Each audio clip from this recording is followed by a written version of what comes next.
My wife is mad at me, so I'll let the spoiler. They sold the company. The reason why that matters right now is because they sold the company, I've had no dates for 2 months. Hi, everyone. Welcome to the Biz Dev Podcast, the podcast about developing your business. I'm David Baxter, your host, and I'm joined, per usual, by Gary Voigt, who is currently not in a hurricane. Hello, Gary. Nope. Luckily, we are on the other coast. While it's hitting the West Coast, I'm on the East Coast, and it's rare that this happens and kind of keeps us out of it, but thankful it did so far. Yeah, it's just a matter of time. You get smacked a lot. For sure. More importantly, we are joined by Parker Mays, who is the CEO at Inbound Revenue. Hello, Parker. Welcome. Hey, thanks for having me, y'all. I appreciate the chance to be here.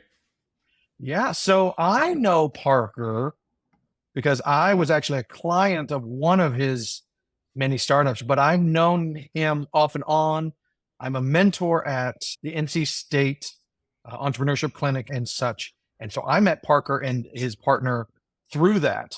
And you guys were pimping out Let's Go Raleigh pretty hard at those mentor things. And I want to ask questions about that because that's a fun story. But you've been doing the entrepreneurship. You're a young guy, but you've been doing the entrepreneurship thing since what? The cradle? Is that about right? Yeah. 9 months before I was born, really. No, it started. It's interesting because I do come from a background where a lot of family members are entrepreneurs, but I didn't really self-identify with this whole, I love building things and creating things and leading people until I got to college, actually. You mentioned my partner, Thomas. He and I met my first day at NC State. We were literally in the rooms beside each other in our dorm in Bowen Hall at NC State.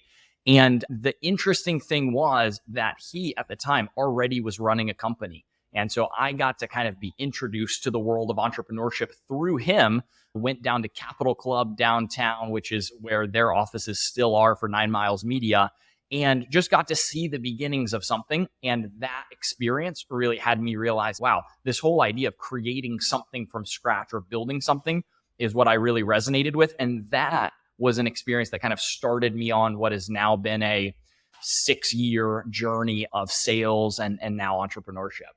So this came up in our last episode, and I asked this question, and it was right on for that guy. So I'm going to ask you as well. Are you a lover of business or of a specific idea, or do you care what you're doing as long as you're running a business? Does that make sense? Yeah, I think there's a little bit of like the competitive element that's just like entrepreneurship is like people who are competitive, like loving, like winning, but it's the intersection of that and like loving making a difference. For me, I get to see a tangible impact every single day that I get to have on people. And that's actually what motivates me. And of course, to your point, that's concept agnostic. As long as I'm serving people really well and doing something that I enjoy, then I can be doing whatever and I'm going to be happy as can be. But it's those two things. And I just find that in entrepreneurship, it's way easier to get to those two things because I can feel the competitive and the rush of playing. And I can also feel loving what I'm doing and serving people every day. Nice. That's a nice way of saying it. So I want to specifically ask, before we get into your inbound revenue, because I know that's your main thing right now. Yeah. But I want to talk about Let's Go Raleigh. I think I've even pimped that out on this podcast. I've been one of your earliest clients. And yeah, we've talked about it a few times. Yeah, it's just a great idea. And my wife is mad at me. So I'll let the spoiler, they sold the company. The reason why that matters right now is because they sold the company, I've had no dates for 2 months. And my wife is what's going on? I don't understand. Why are we just watching television? There's no cool dates coming. I'm like, funny you should say that. So the high level thing is, and correct me wherever you'd like to. Let's Go Raleigh is it wasn't even a site. It was a service that was all done through text, which was very cool, very lean startup that allowed you to plan dates with your significant others and other outings. I cheated and used it. I had them plan my son's graduation dinner. I've had them plan things for business. Actually, Gary, when you guys came for leadership, I had them plan the comedy event to them. Oh, okay. Cool. That's awesome. So I've had them, and so I kind of have cheated using that a little bit for various things, but they basically plan an event for you, a dinner date, going out afterwards, whatever. And it was wonderful. And you pay a monthly fee for it. and they become basically a little concierge. Appreciate you saying those things. I'm very much on the front end of the business, mostly customer or mostly prospect facing, or just like early doing the social side and that side. So I don't even really get to hear any of the customer feedback long term and that kind of thing. So it's cool to hear you say that and appreciate it. Yes. So the concept came really, was a huge passion of my co-founder who comes from a family divorce background. And for him, a huge passion is authentic relationship, just building community. And especially for us, like marriage being such a huge thing. He recently got married, has been in a relationship and that kind of thing. And what we wanted to do through that was make it easy for couples to spend time together. And that was really the mission behind it. And so how it kind of all came to be was just aligning our passion for a relationship and building a relationship, and then on our background of tech and being able to build something that's scalable and really impacts people. What happened was over the last almost 2 years, we had been building the company. And similar to what we've talked about here, it's okay, there wasn't a ton of competition in the space, but what we were having trouble figuring out was, okay, is it a concierge or is it a subscription experience, or what kind of really is it that people would at their core pay for and could become mainstream? And that's what we went through multiple pivots and things to try to figure that out, just like any early stage company. What we ended up finding was that really the subscription experience membership / concierge was something that people would at least pay for, but the scale that it needed to be done at in order for it to really become what Thomas and I envisioned for us building with our lives over the next 10, 20 years was massive. Tens of thousands of subscribers in dozens of cities. And that was what we had kind of projected, but it was just a really massive lift for him and I, who what you'll end up hearing is that our background is really B2B.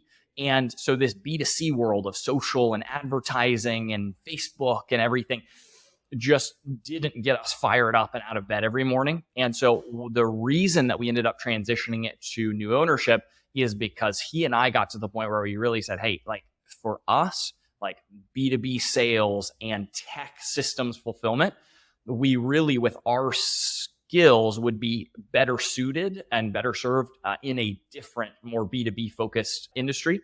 And so the timing just happened to work out that one of our other longtime customers, they've been subscribers for 12 months, him and his wife, they were looking to buy a business. Their background is in marketing and social and influencer world. And so they literally came to us and said, hey, we hear that you're working on growth. Is this something that you're looking to transition, or are you looking to continue growing? And it was just at kind of the perfect time that they ended up wanting to take over the company. And so we set it up, and literally over the course of a week or two went from, okay, let's transition and let's really focus full time on inbound revenue to like, we no longer own Let's Go Raleigh and have a check to back that up. Timing. Nice. That's a fun story. It's unusual in the fact of the speed. You went 2 years, and I'm not saying this was a 100x exit or anything, but go from 2 years idea to tangible product to sale. That's a fast turnaround. Yeah. And I don't pretend like it's some massive exit. Of course, you know that. But for us, the fact that the concept, the product, the customers do live on, like the fact that the idea that we formed is able to go on and continue, like our passion is still there for it. Just Thomas and I believe that we weren't the right people to take it and scale it and build it to what we wanted it to be. So the timing that worked out was that they are going to be able to continue that on. And then he and I are going to be able to grow and do things that we really believe are kind of in that zone of genius that we can continue to grow and scale. Very cool. So now that you've transitioned officially full time, I shouldn't say that. Do you have other irons in the fire, or are you all inbound? It currently is inbound. We have a secondary venture, as anyone does, but we have a secondary thing that we're hoping to launch in early 25, so that we're going to spend about 6 months case studying ourselves, our business, on this new concept. And then we'll launch it with us as a case study in January as kind of the concept. And we really feel like we can get inbound to what we call our graduation point, which is a self-sustaining team of anywhere from 5 to 10 that will continue to grow with Thomas and I's coaching as we spend more time on a new venture. And that's really what we want to do with the next 20 to 30 years. And that's I'm assuming a B2B play. It's a B2B play. It aligns pretty adjacently with inbound revenues sales world. This is more kind of a LinkedIn social play that is B2B focused, more on the content side for founders and salespeople. Very cool. I look forward to hearing more about that when you go more public with it. Absolutely. Gary, did you have a question? You unmuted yourself. Yeah, I want to hear more about inbound revenue because I know Yeah, about well, that's where I was and, going. and the other thing. So Yeah, I know. A little all over the place. Yeah, inbound revenue, it is a sales consulting company at the end of the day. Thomas comes from digital marketing world that I mentioned earlier. He and his brother built a video production agency up to 12 people over the course of a few years together, 12 full-time team members here in downtown Raleigh. He still operates there as an executive coach. I spent a couple of years working for a web design agency. We worked with e-com companies. It's called Amped. It still exists here. They recently got acquired by MailChimp and are now MailChimp formed. So that was a big kind of cool moment for them in terms of exit. And I was early days there leading sales. And so what happened was the two of us took our digital marketing background and we basically said, hey, why don't the same systems that we've built for these companies that are email marketing, cold outreach systems, they would work just as well for any other marketing agency or marketing consultancy that's out there. Why don't we just productize it, scale it, and sell it? And that's what we've done. We went from 2 years ago, we started at zero with literally 9 Miles Media as like the first client that was where we had built the whole system. And then over the past 2 years, we've grown. Now we're serving about 40 agencies across the US and Canada. And so that's where we're at, hiring multiple full-time team members here in our Raleigh office. And it's just exciting times, but it was the background of marketing agency world. So now what we do is we do cold email, cold outreach, calls, and LinkedIn on behalf of dozens of marketing agencies to book sales meetings directly on their calendar so that those founders and VPs of sales can literally just take the meetings and close the deals. So is it a software thing? Is it just pure consulting? So it is a service that essentially manages a tech stack. So there are tools out there that exist instantly for sending cold email, and Apollo for finding contacts. And what we've built is essentially a tech stack of tools like that we manage on behalf of these agencies so that we can we'll help you find your target niche, we'll write your copy, we'll set up the systems to send it via domains and email addresses. And then what we'll do is we'll actually book it directly on your calendar. So you get a dedicated client success manager. In that way, it's a service. And then we manage all of the software. There's no software that we've built in-house, but we're managing this full stack essentially. Okay. So it's for marketing agencies. That's right. So specific. Essentially, Thomas and I come from agency world and still to this day, about 30 out of our 40 clients are agencies. About 6 months ago, we started expanding into 2 additional areas, kind of like the software development world and the just kind of like business consultant world. So we've got 5 or 6 clients of each of those across industries, but we've found just our bread and butter was marketing agency world. So we've stayed pretty true to that with development agencies and consultants being kind of a secondary world to operate in. So if I'm understanding correctly, I'm a marketing agent. I own a marketing agency. Yep. And I haven't really figured out how to get this whole pipeline thing rocking. So I call you and I say, hey, you guys help me out with that. And then you're going to say, okay, you should use software A for this, software B for that. And then I sign up for those, or are you signing up on my behalf? No, we'll sign up. That's the nice thing is we're really an end-to-end provider. So we have agency accounts already set up with the Apollos and the Instantly's and the Mail Forges. And then what we'll do is we'll say, hey, if you pay us, for example, $9.97 per month, that's going to cover everything in your tech stack on a monthly basis, the hard costs. And then we make money off of performance. So when you complete your sales meetings with your qualified prospects that we book, then that's when we actually make money as a company at the $200 per meeting that we book at. Do you guys is there any instance where you're selling the service to the marketing agency and then the marketing agency is recommending the service to one of their clients as well? Definitely. Yeah. We have that in terms of white label offers and agencies do that. I think a lot of times they'll put it as a line item for them and then be able to upsell to their clients. And so we're kind of this back end partner that never sees the client, but we work successfully with them, and now they bounce it out to additional partners for sure. Yeah. Okay.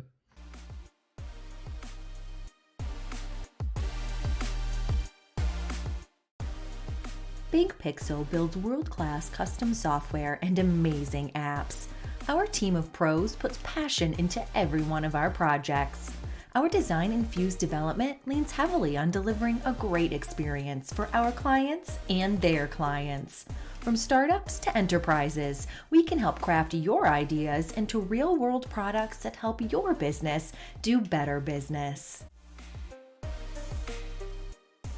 So I know with some of our clients, like we use SendGrid to send all of our programmatic emails. It's just what we do. And we send a lot. And so we have a big old account that we manage. And we'll say, hey, we're paying $100 a month or something like that, right, to send, I don't know, 100,000 plus emails a month.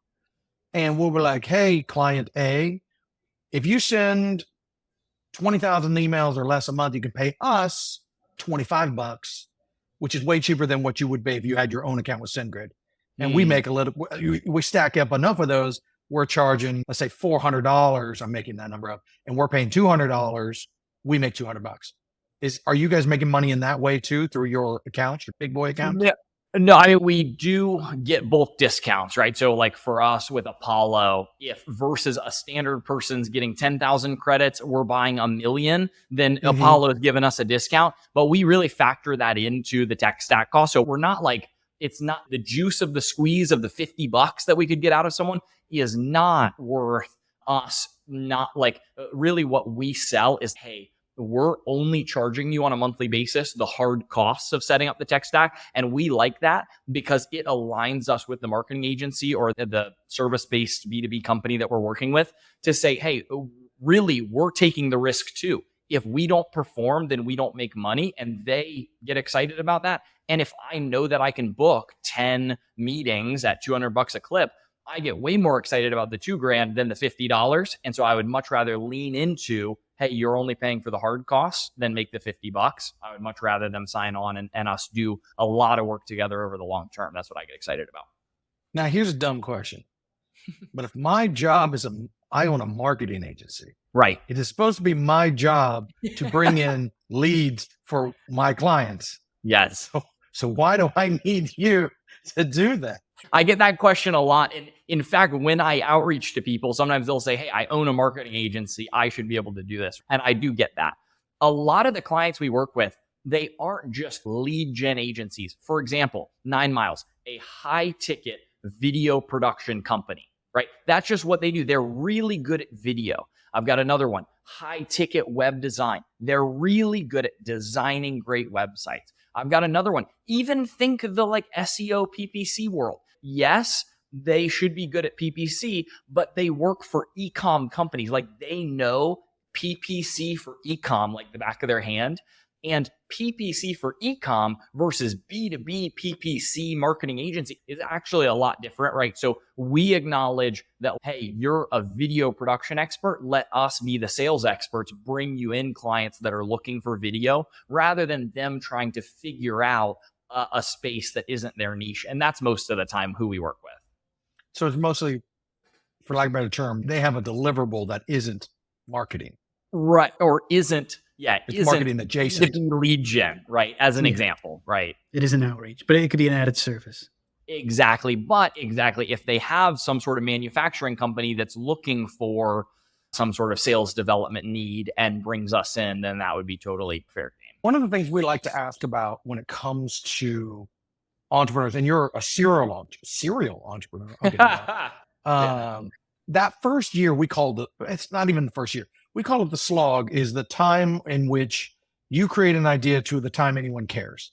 And that it can be a few months or it could be years, depending on, like Kickstarter was 8 years before they started making profit, right? It can take a long time. It's wild.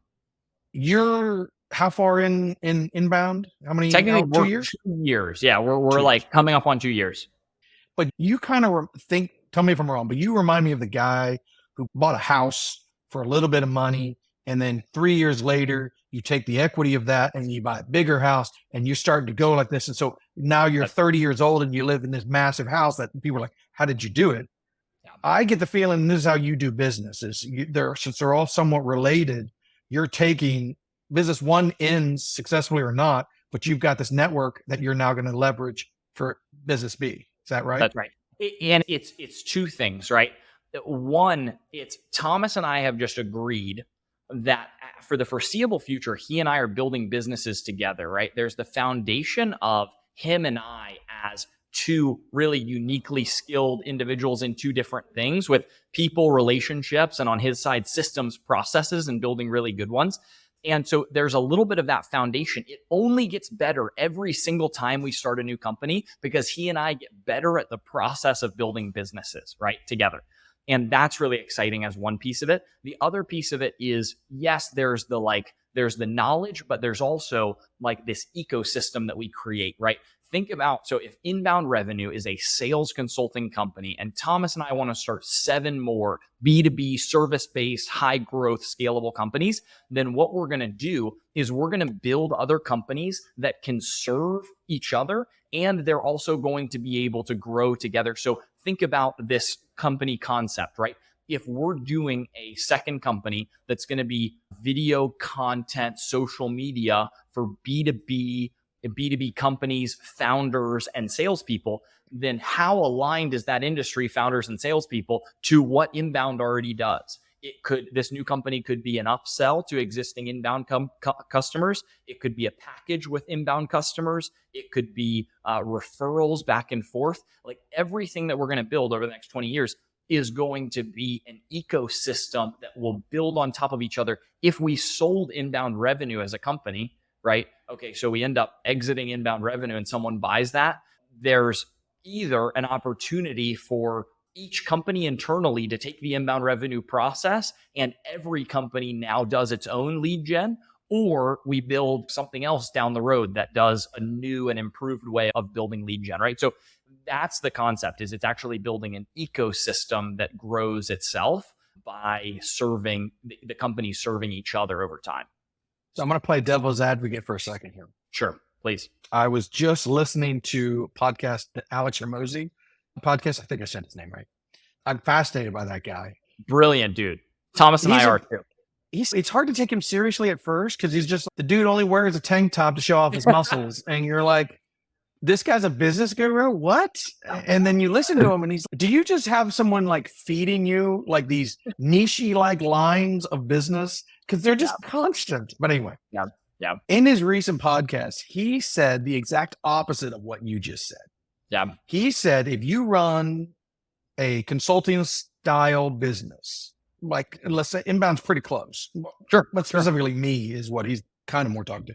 But if you're running that kind of business and you're dabbling, now he was specifically talking about coaching, but if you're dabbling in another business, he would recommend you kill one to fully invest in the second, or never go into this one and fully focus on the consulting side. And he says, if you do both, you're going to end both unsuccessfully. Right. Clearly you take a very different. So tell me, why does this work for you? But someone like Alex, who's very successful, said you're not doing it right. Oh, for sure. And keep in mind, Alex and I's net worth are completely different. He's on a whole different planet, for sure. And being 2 years into entrepreneurship, 6 years into career, versus where Alex is also a completely different game. So for anyone listening, I don't want to say that I'm like, then Alex is wrong. And I know You're not asking that. The reason that I think about it this way is that I have this belief that what I want to build and what I get excited about, right? What Thomas and I are really excited about is the first couple of years of starting something new, of building and creating, and of forming the early days of an idea, right? And that's just what we love. And if we can create a roadmap that in 1 to 2 years, we can build a company to the point where it has, let's say, as just arbitrary numbers, 10 full-time employees, and it's doing a couple million in revenue, and it is self-sustaining, which means it would continue to grow with the coaching of Thomas and I over time. And if over the next 20 years, I get the chance to do that 10 times, so spend basically every 2 years, start something new that gets me really fired up, is relevant to the time, and something that's really exciting. Like Alex, he might be saying, hey, you're not going to build the $500 million company. And he might be right. We'll see over the next 20 years what happens. And if I could build 10 companies that are doing 20 million ARR each, that's still a really exciting outcome for me after the next 20 years. And so I think that's what he's talking about. I think he and I are playing maybe a little bit of a different game. He's going for the one big giant billion-dollar company. And I'm really excited about 200 million ARR across 10 companies of portfolio. And it's just a different game to play, but is that the wrong game? It's just every entrepreneur's individual decision on that, I think. I'm an old guy, especially compared to you. My prediction is you're going to get tired of starting new companies after you're like 35. You're going to look at it and go, man, sucker. Luckily, I have almost 20 years till I'm 35, so we're good. Oh, that hurts me. That hurts. I know you're not that young, but I know you're also not that far off. That hurts my feelings. You're like a 10th as old as Gary. That's the truth. That's true. Yeah. Gary's looks pretty good, but he's hiding his walker right now. That's why I started my design career with chalk. chalk, That was the most, chalk on that was the stone. most tech tool Yeah. we had. Yeah, it wasn't a napkin. It was like one of those felt boards. You know what I'm talking about? Where it was like the cutout like felt and it magically sticks to the wall. You know what I'm talking about. Now, don't talk smack about that, man. I have so many good memories of a felt board. Oh, my mother was a Latin teacher for 42 years, and she would tell these incredibly detailed Roman stories with a felt board. I'm not kidding. She had hundreds of little dudes, like you're talking about. We're talking Roman togas and all of this, and she would tell stories with felt board. So, man, no talking. I love it. smack No, about I remember Sunday school, and it's like the Sunday school teacher with arthritis, and they're making her cut out their board man, or whatever. Anyway, I have been that Sunday school teacher. That's how old I am. Anyway, so you guys, you got ahead of me because I was going to ask the question as to whether or not, like you were talking about your next idea, the secret. Oh, yeah. We're not, yeah. as might be the one you would invest in for the next 10 or 20 years, but it doesn't sound right. You sound like you're going to. Yeah, really, it's just the ecosystem is what we're building for the next 20 years. That's it. And I think that companies will exit out and fail off and whatever happens. But the idea to me of having this portfolio of companies, even think Raleigh founded. So Raleigh founded a co-working space here in Raleigh, has a bunch of different companies in it. And I get excited about what if I had a co-working space that was 8 different companies, but just I owned all 8 companies and they got to be this ecosystem that feeds itself. That gets me really excited. So I know we're talking, this is all very conceptual, but that's what is the exciting future of if there was really a space, an ecosystem for all of these companies to thrive and be able to grow together. I love that idea. I don't think I've heard of that one yet. Co-working space full of my own companies. As an entrepreneur, man, that's like catnip, right? I totally can see that. There's something about entrepreneurship, and no matter how humble you want to be, there is an ego side to it. Sure. And boy, an idea like that just scratches that edge. All of that. It's like Mufasa up on the mountain. Everything you see is mine. I totally can see that. As a visual person, it's like that last page in the annual report for P&G where it lists all their subsidiary companies, and it's just a barrage of logos extending out like a family tree. Exactly. Yeah. I love it. All right, Gary, do it. With your experience so far building companies and your continuation of building new companies, what would your top 3 pieces of advice be for any new entrepreneur or startup? Yeah.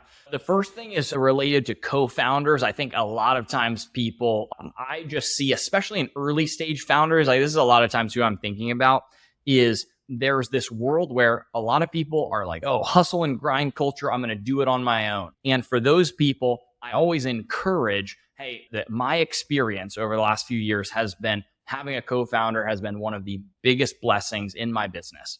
And that's my experience, knowing that, hey, if I had to do this on my own, I would have totally flopped years ago.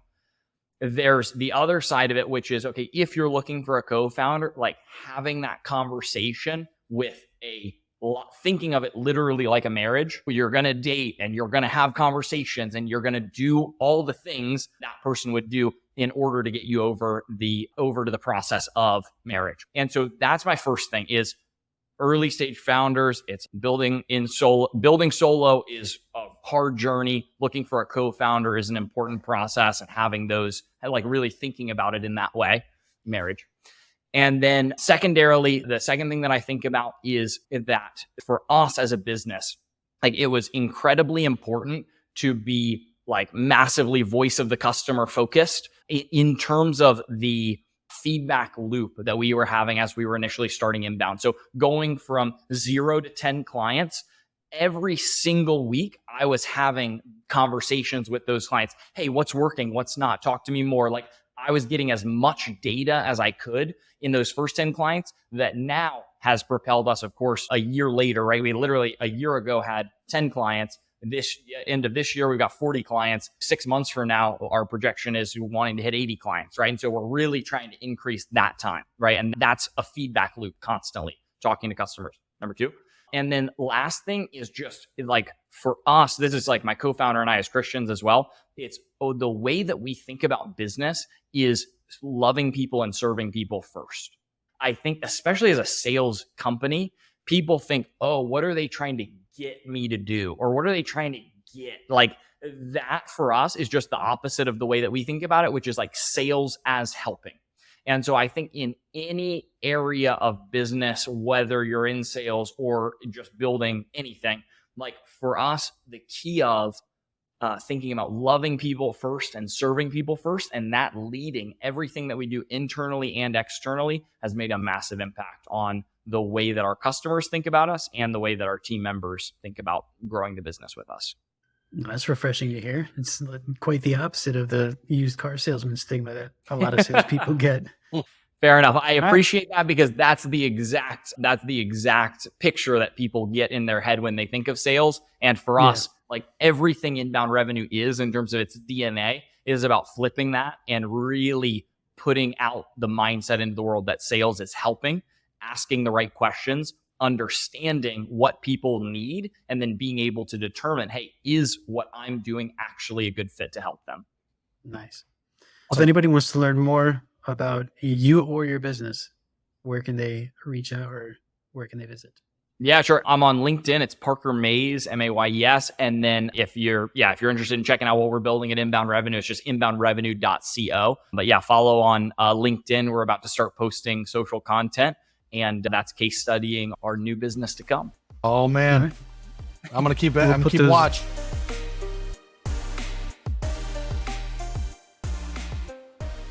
Hi, I'm Christy Pronto, Content Marketing Director here at Big Pixel. Thank you for listening to this episode of the BizDev Podcast. We'd love to hear from you. Shoot us an email, hello@thebigpixel.net. The BizDev Podcast is produced and presented by Big Pixel. See you next week. Until then, follow us on Instagram, Twitter, Facebook, Threads, YouTube, and LinkedIn.